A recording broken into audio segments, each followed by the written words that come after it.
A French Navy officer's morning run gave away the position of an aircraft carrier. The iPaper found 519 UK service personnel logging runs inside bases, outposts and other areas. The Swedish Prime Minister's bodyguards posted numerous activities exposing addresses and travel routes, and Putin's bodyguards logged runs when he travelled. All of that on the same app where you can map and run a T-Rex. All of these stories came from the same fitness tracker, Strava. It's one of the most useful open source datasets that you've never thought about using as a research dataset. And in this video, I'm going to show you 3 techniques investigators use on it, and then show you how to set up your own account so that none of this can happen to you. Hi everyone, and welcome back to my channel on open source investigations at home. I'm Ben, and this is part 29 in the series, so let's get started. Okay, first up, for those of you that don't know what Strava is, well, what are we actually talking about here? Strava is a huge social media platform for those in the fitness world or that just really enjoy sports. If we have a look at some statistics, we can see that Strava has more than 195 million athletes in more than 185 countries. It's also a global location database, so there's people broadcasting where they are, when they're there, and unfortunately a lot of it is public by default. So that makes it useful for quite a fair bit of work and research. I think sometimes the military stories make the headlines, like I spoke about in the introduction. But the techniques are the same regardless of what you're investigating. Namely, we're talking about looking at heat maps, segments, and comparing with other platforms. And that's what we're going to dig into in this tutorial. The first thing I want to take you to is Strava's heat map. You can easily get there by searching on Google for Strava heat map.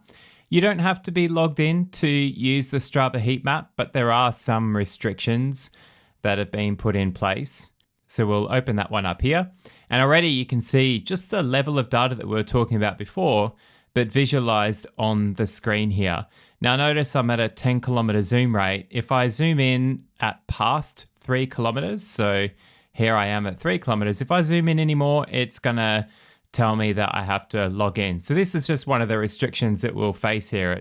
Now I like this a lot because not only is it quite busy in San Francisco, but you can see all over the world it's quite busy. Let's have a look at New Zealand. It glows like a Christmas tree. Other areas around Australia, Southeast Asia, Asia, and the rest of the world. You can also see the EU, woohoo. Just to explain a little bit about this data. So the global heat map aggregates years of public activity on Strava into one single visualization. What you can do is you can actually toggle the sport filter up here. So you could do runs instead of everything, and you could see where people have ran in comparison to where people might have done trail runs, or even cycling sports or other things like even kayaking, which is sometimes quite interesting to take a look at. Depending on who you are and what you're looking for, you might be looking for things like activity where you wouldn't expect it. So that might be a glow in the desert, a loop inside a fenced compound, or some kind of linear bright lines tracing a perimeter. And if we look around the Middle East, for example, we can see some interesting spots. So if we look around, for example, Syria, we can see a couple of small spots. There is a satellite view as well. You can easily turn that on. If we have a look at these 2 little locations that we've got here, and we can see that just off this road, there's a fair bit of activity there. And we've also got a fair bit of activity down here. And one thing I like to do is just cross-reference this with Google Maps or Google Earth or whatever satellite viewer you like to use. So for example, we can just match that road that's coming out through here. We've got that lake, and we'll go down next to here, and we can see that this was a military base. I think it's a military base, or I've just assumed that because we can see a couple of interesting kind of buildings. That is one that I would often see at military areas, but then we've also have the blimp and a few other features that would indicate that to me. That means quite a few folks have done a couple of hot laps around that one. Maybe if we check out this base a little bit more south of that, that looks a little bit interesting as well. So it was down here. Oh, that's a nice looking one.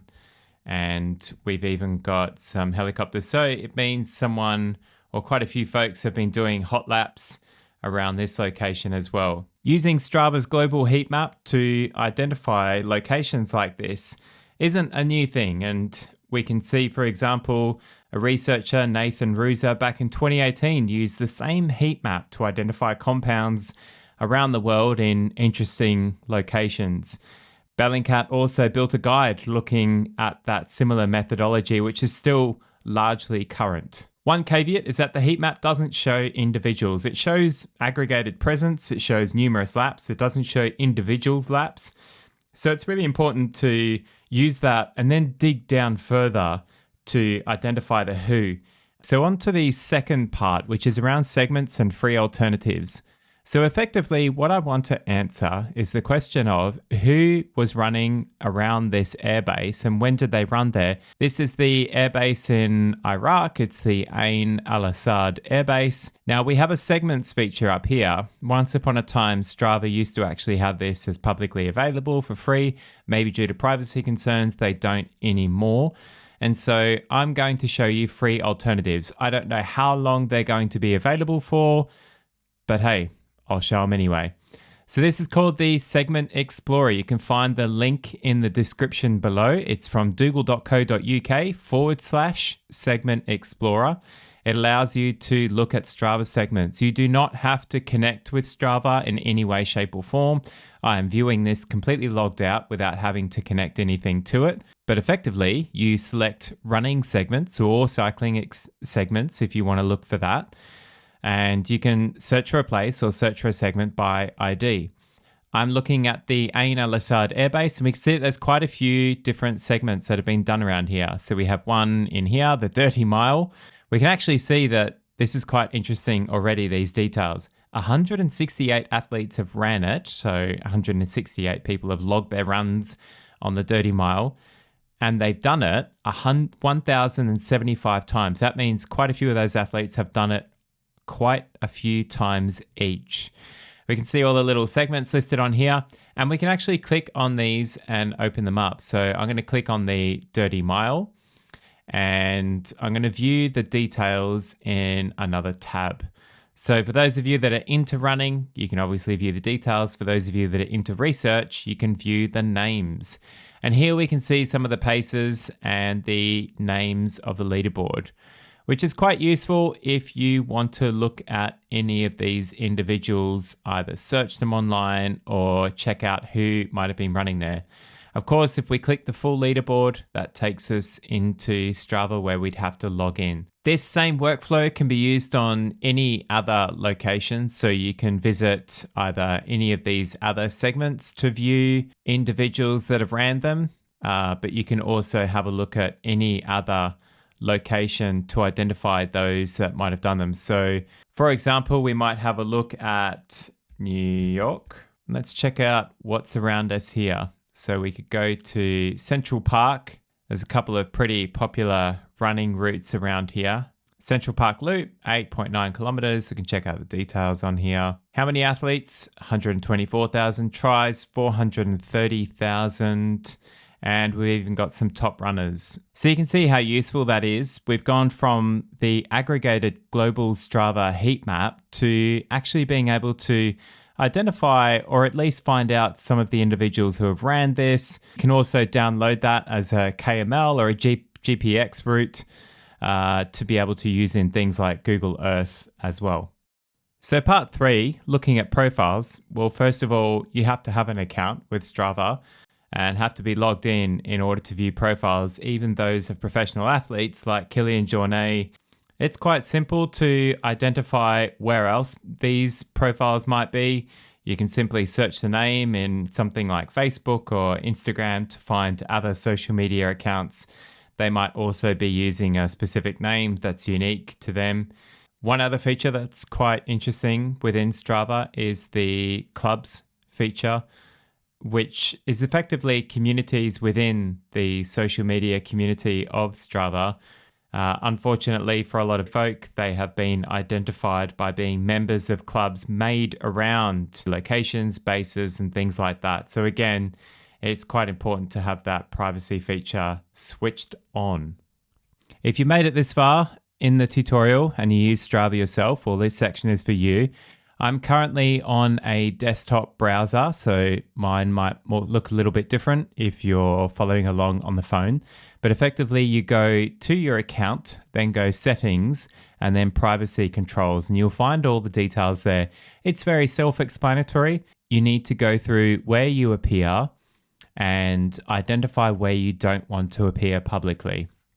So for example, we have profile page. You can see that it can show it to everyone or just followers. I have mine set to followers along with pretty much everything else like activities. You can even select only you. I also have it with followers, but I'm just very restrictive about who follows me. It's only family and friends on Strava. Group activities, the same. Flyby, I put no one because I don't really need that. Local legends, no one because I'm not really hitting any of those. Mentions, followers. Also, the additional controls I find a really useful feature.